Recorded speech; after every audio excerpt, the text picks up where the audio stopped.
마가복음 14장. 이틀이 지나면 유월절과 누룩 넣지 않은 빵을 먹는 명절이었다.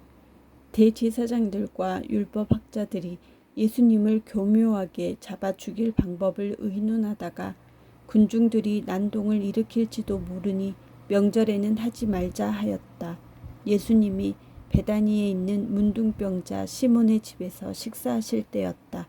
한 여자가 아주 값진 나드 향유 한 병을 가지고 와서 깨뜨려 예수님의 머리에 부었다. 그러나 그 자리에 있던 몇 사람이 분개하여 무엇 때문에 향유를 낭비하시오? 이 향유를 팔면 300데나리온도 더 받을 텐데 이것을 팔아 가난한 사람들에게 줄 수도 있지 않았소? 하며 그 여자를 호되게 꾸짖었다. 그러자 예수님은 이렇게 말씀하셨다. 내버려 두어라. 왜 그 여자를 괴롭히느냐? 그녀는 나에게 좋은 일을 하였다. 가난한 사람들은 항상 너희와 함께 있으니 마음만 있으면 너희가 언제든지 도울 수 있다. 그러나 나는 너희와 항상 함께 있는 것이 아니다. 이 여자는 내 몸에 향유를 부어 내 장례를 미리 준비했으니 자기가 할 수 있는 일을 다 한 것이다. 내가 분명히 말해둔다. 세상 어디든지 복음이 전파되는 곳에는 이 여자가 한 일도 알려져서 사람들의 기억에 남을 것이다. 그때 12 제자 중에 하나인 가룟 유다가 대제사장들에게 가서 예수를 팔겠다고 제안하자 그들은 듣고 기뻐하며 돈을 주기로 약속하였다. 그때부터 유다는 예수님을 넘겨줄 기회를 찾기 시작하였다. 누룩 넣지 않은 빵을 먹는 명절인 무교절의 첫날은 유월절 양을 잡는 날이었다. 그날 제자들이 예수님께 주님이 잡수실 유월절 음식을 어디다 마련할까요? 하고 물었다. 그래서 예수님은 2 제자를 보내며 이렇게 말씀하셨다. 너희가 성 안에 들어가면 물통을 가지고 가는 사람을 만날 것이다. 그를 따라가거라. 그리고 그가 들어가는 집 주인에게 우리 선생님이 제자들과 함께 유월절 음식을 먹을 방을 알아보라고 하셨습니다 하여라. 그러면 잘 준비된 2층 넓은 방으로 안내할 것이다. 거기서 준비하도록 하여라. 제자들이 성 안에 들어가 보니 예수님이 말씀하신 그대로였다. 그래서 그들은 거기서 유월절 음식을 준비하였다.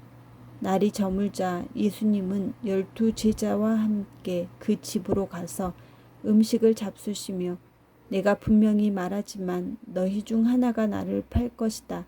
그 사람은 지금 나와 함께 먹고 있다. 하고 말씀하셨다. 제자들이 슬퍼하며 저마다 예수님께 저는 아니지요 하고 묻자 예수님이 이렇게 말씀하셨다. 12 중에 하나 곧 나와 함께 그릇에 손을 넣는 자가 바로 그 사람이다. 나는 성경에 기록된 대로 죽지만 나를 파는 사람에게는 불행이 닥칠 것이다. 그 사람은 차라리 나지 않았더라면 좋았을 것이다. 그들이 먹을 때 예수님은 빵을 들어 감사 기도를 드리고 떼어서 제자들에게 주시며 자 받아라. 이것은 내 몸이다 하고 말씀하셨다. 또 잔을 들어 감사 기도를 드리신 후 제자들에게 주시자 모두 그 잔을 돌려가며 마셨다. 그리고 예수님은 이렇게 말씀하셨다.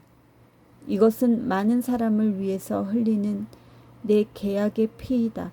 내가 분명히 말해두지만 하나님의 나라에서 새 것으로 마시는 그날까지 내가 결코 포도나무에서 난 것을 마시지 않을 것이다.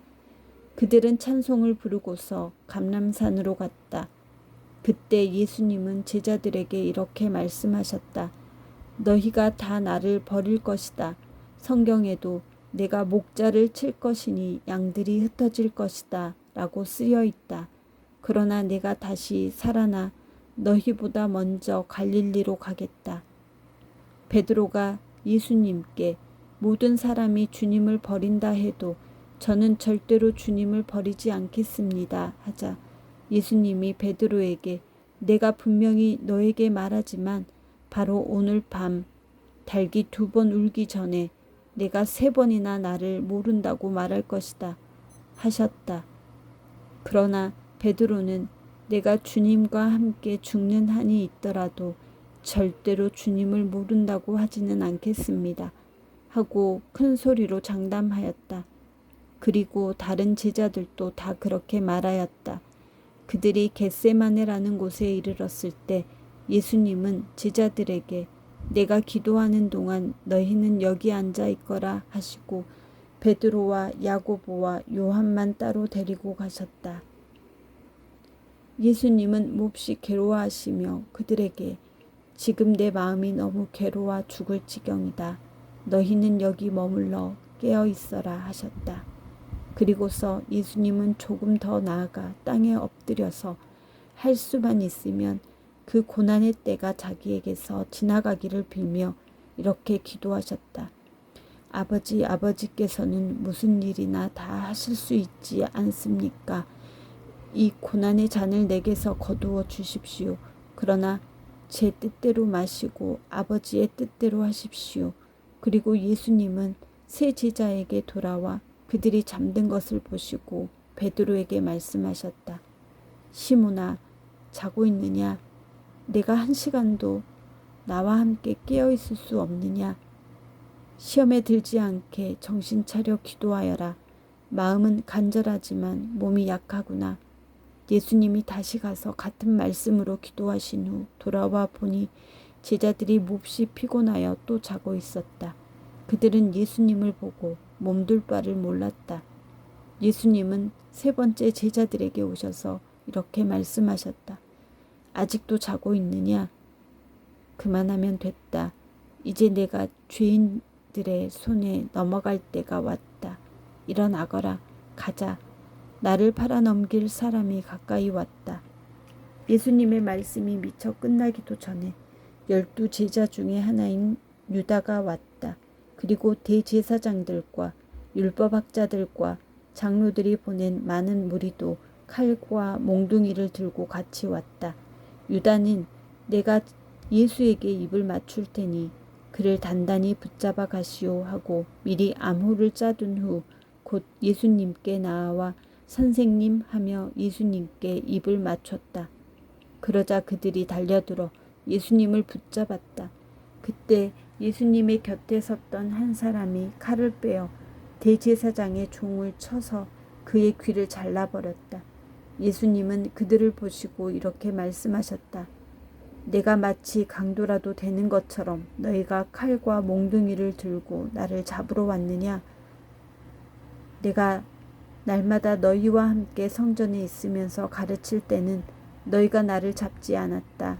그러나 이런 일이 일어나게 된 것은 성경 말씀을 이루기 위해서이다. 그 사이에 제자들은 예수님을 버리고 모두 도망쳐 버렸다. 그리고 한 청년은 배 혼이불만 두르고 예수님을 따라가다가 그들에게 잡히자 두른 것을 팽개치고 알몸으로 달아났다. 그들이 예수님을 대제사장에게 끌고 가자 다른 대제사장들과 장로들과 율법학자들이 모두 모였다. 베드로는 예수님을 멀찍이 뒤따라 대제사장의 집 뜰까지 들어가서 경비병들 틈에 끼어 불을 쬐고 있었다. 대제사장들과 유대인 의회에서는 예수님을 사형에 처하려고 증거를 찾았으나 전혀 찾지 못하였다. 많은 사람들이 예수님에 대하여 거짓 증언을 하였으나 그들의 말도 서로 맞지 않았다. 그때 몇 사람이 일어나 저 사람이 이 성전을 헐고 사람이 짓지 않은 다른 성전을 3일 만에 세우겠다고 하는 말을 들었습니다.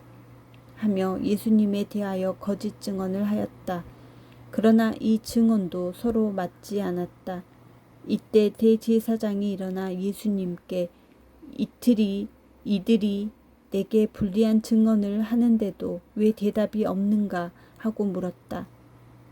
그래도 예수님이 침묵을 지키시고 대답을 하시지 않자 대제사장은 내가 하나님의 아들 그리스도냐 하고 다시 물었다. 그래서 예수님은 그렇다. 내가 전능하신 분의 오른편에 앉은 것과 구름을 타고 오는 것을 너희가 볼 것이다 하고 대답하셨다. 그러나 대제사장이 자기 옷을 찢으며 이 이상 무슨 증거가 더 필요하겠는가? 여러분도 저 사람의 모독적인 말을 다 들었습니다. 여러분은 어떻게 생각합니까? 하자 그들은 모두 예수님이 사형을 받아야 마땅하다고 하였다. 그리고 어떤 사람들은 예수님께 침을 뱉기도 하고 얼굴을 가리고는 주먹으로 마구 치며 예언자야 너를 때리는 사람이 누군지 알아맞혀 보아라 하고 조롱하였고 경비병들도 예수님을 넘겨봤더니 뺨을 쳤다. 한편 베드로는 아랫뜰에 있었다. 그때 대제사장의 여종 하나가 와서 불을 쬐고 있는 베드로를 유심히 보더니 당신도 나사렛 사람 예수와 한패지요 하였다. 그러나 베드로는 도대체 무슨 소리를 하는지 모르겠소. 당신이 하는 말을 이해하지 못하겠단 말이오 하고 부인하며 현관으로 나갔다. 그러자 달기 울었다. 그 여종이 다시 베드로를 보고 곁에 선 사람들에게 이 사람은 예수의 제자가 틀림없어요 하였으나 베드로는 이번에도 모르는 일이라고 딱 잡아떼었다. 잠시 후 거기 섰던 사람들이 다시 베드로에게 당신도 갈릴리 사람인 걸 보니 그들과 한패임이 틀림없소 하자 베드로는 만일 자기가 그런 사람이라면 저주를 받을 것이라고 맹세하면서 나는 당신들이 말하는 이 사람을 정말 모릅니다 하였다. 바로 그때 닭이 두 번째 울었다. 베드로는 예수님께서 닭이 두 번 울기 전에 내가 세 번이나 나를 모른다고 말할 것이다 라고 하신 말씀이 생각나서 한없이 울었다.